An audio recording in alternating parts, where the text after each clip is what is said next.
Welcome to PC Error Detective. In today's video, we'll guide you through the steps how to fix Windows cannot access the specified device path or file. If you find this video helpful, don't forget to subscribe to our channel for more tech tips and fixes. Step 1. To begin resolving the issue, click on the Start menu located at the bottom left corner of your screen. Step 2.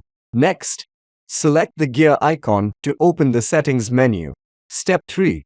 Within the Settings menu, locate and click on Update and Security. Step 4.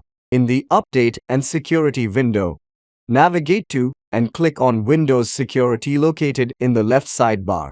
Step 5. Within Windows Security, click on App and Browser Control. Step 6.